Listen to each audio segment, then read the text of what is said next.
نوشتن هارون، مأمون، متوکل، بعدیای متوکل. هارون تو بغداد، مأمون تو سرخس که 50-60 کیلومتر بالاتر مشهده.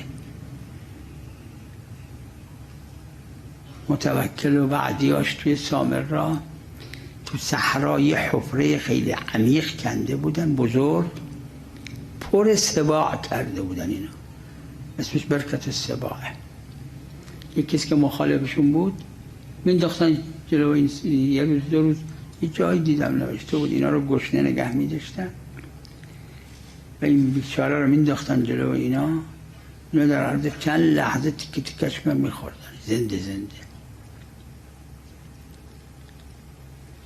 و نوشتن اون چقدر نمیدونم من، یعنی اما برکت السباع هارون در بغداد نوشتن 40 تا سباع درش بوده، 40 تا درنده.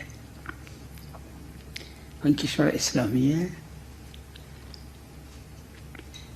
و از تواریخ تا الان هم کتابای جدید از عصر هارون میگن عصر ذهبی، یعنی عصر طلایی، عصر طلاییه. چه توحشیه. وقت اسمش هم رئیس الاسلام، اسمش هم خلیفه است، اسمش هم اسلامیه.